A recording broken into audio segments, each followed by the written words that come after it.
Welcome to Kamali Kitchen. இன்னைக்கு நம்ம பார்க்க போறது வெஜ் ஸ்டஃப்டு சீஸ் பரோட்டா.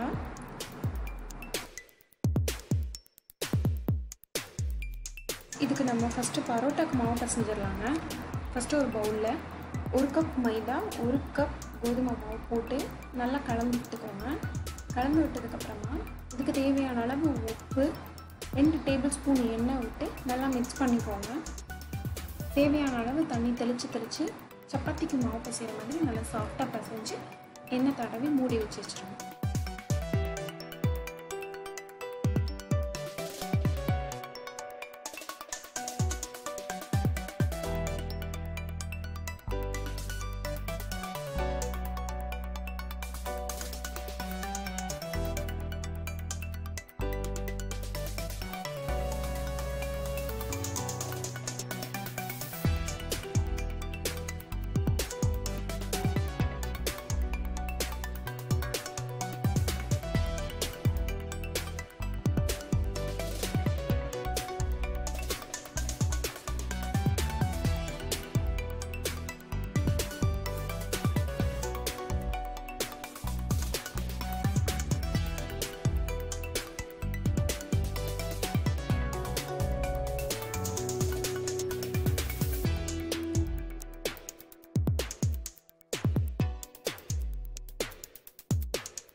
மாவு பிசைஞ்சதுக்கப்புறமா நம்ம ஸ்டஃபிங்க்கு தேவையான வெஜிடபிள்ஸை கொஞ்சம் வதக்கிக்கலாங்க.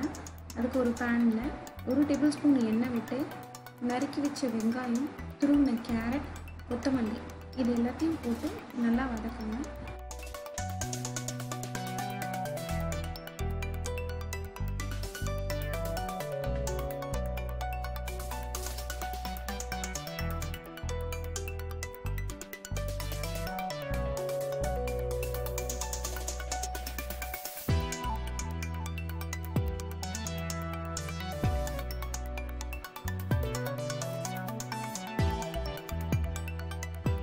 கேரட் ஒரு நிமிஷம் வதங்கினதுக்கப்புறமா தேவையான அளவு உப்பு போட்டுக்கோங்க. வேணும்னா நீங்கள் சில்லி பவுடர் கூட யூஸ் பண்ணுங்கள். நான் இங்கே சில்லி சாஸ் யூஸ் பண்ணியிருக்கேன். போட்டு நல்லா வதக்கிக்கோங்க. அது ஒரு 4லேருந்து 5 நிமிஷம் வந்தாலே போதும். இல்லை அப்படின்னா அந்த காய்கறியில் இருக்கிற தண்ணி சத்து குறையிற வரைக்கும் ஈஸியாக வதக்கிக்கோங்க. நம்ம ஸ்டஃபிங் வைக்கும்போது இந்த வெஜிடபிள்ஸில் இருக்கிற ஈரமானது நம்ம பரோட்டாவில் ஈரப்படம் போது அது சீக்கிரமே அந்த ஹோல்ஸ் விழுந்துருவாங்க. அதனால் கொஞ்சம் ஈரம் போகிற வரைக்கும் நல்லா காய வதக்கிக்கோங்க.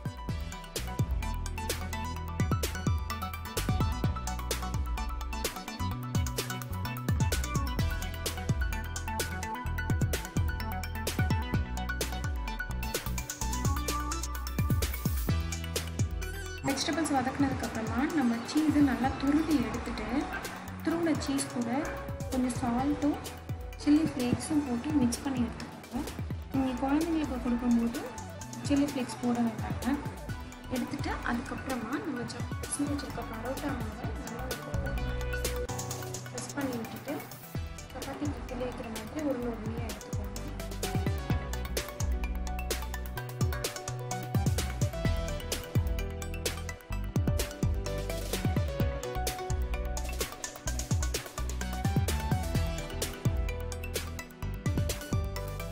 இப்போ நம்ம 2 டைப் ஆஃப் ஸ்டஃபிங் பார்க்க போகிறோம். ஃபஸ்ட்டு ஒரு ஸ்டஃபிங்க்கு பூரி பலகையில் நல்லா மாவு போட்டு நம்மளுக்கு எவ்வளோ லேசாக தேய்க்க முடியுமோ அவ்வளோ லேசாக அந்த பரோட்டா மாவை தேய்ச்சிக்கோங்க.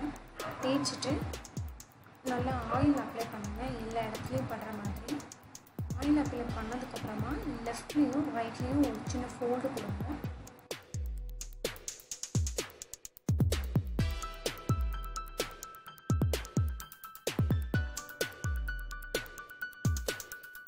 நம்ம ஆயில் அப்ளை பண்ணிவிட்டு அதுக்கப்புறம் வைக்கிறனால அந்த இடத்துல நல்லா பஃபன் வரும். அந்த பரோட்டாலாம் கொஞ்சம் பஃபன் வர்றதுக்கு இந்த ஆயில் அப்ளை பண்ணுறது ஒரு ரீசன். நம்ம அப்புறம் அதுக்கு ஃபோல்ட் பண்ணதுக்கப்புறமா நம்ம வதக்கி வச்ச வெஜிடபிள்ஸையும் சீஸையும் உள்ள ஸ்டஃபிங் வச்சுட்டு மேலேருந்து ஒரு மடிப்பு மடித்து நல்லா ப்ரெஸ் பண்ணிக்கோங்க. கார்னர்ஸில் நல்லா ஃபீல் ஆகிருக்கோங்க. கீழேருந்து ஒரு மடிப்பு மடித்து அதுக்கு நல்லா ப்ரெஸ் பண்ணிக்கோங்க. இப்போ ஒரு டைப் ஆஃப் ஸ்டஃபிங் ரெடி. ரெண்டாவது டைப் எப்படின்னா, நம்ம பூரணம் கொழக்கட்டை இதெல்லாம் பண்ணுற மாதிரி மாவு கொஞ்சம் நல்லா புளி மாதிரி எடுத்துகிட்டு அதில் முதல்ல காய்கறி கொஞ்சம் வச்சுக்கணும். அதுக்கப்புறம் சீஸ் கொஞ்சம் எடுத்துக்கணும். அதுக்கப்புறம் திரும்ப கொஞ்சம் வெஜிடபிள்ஸ் வச்சு நல்லா பால் மாதிரி சீல் பண்ணிக்கோங்க.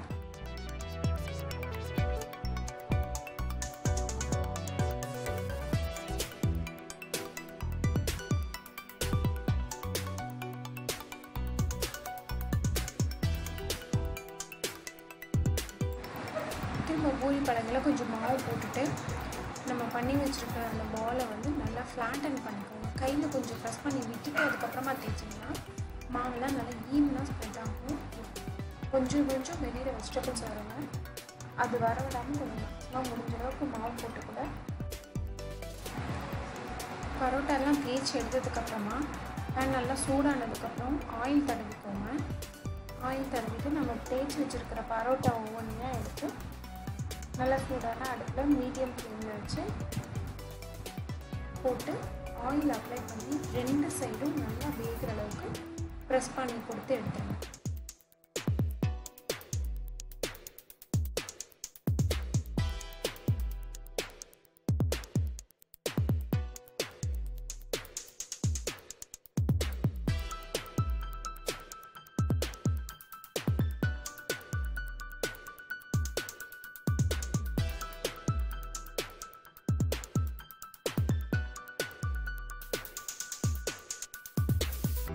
பரோட்டாலாம் ப்ரெஸ் பண்ணி விட நல்லா பொஃபில் எம்பி வருங்க.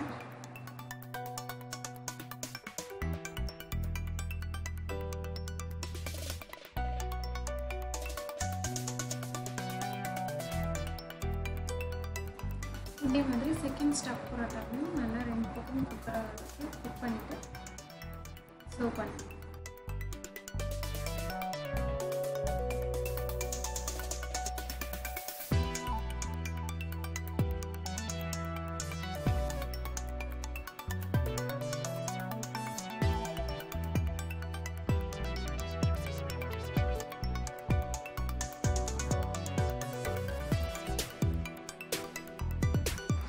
இப்போ நம்ம veg stuffed cheese parotta ready.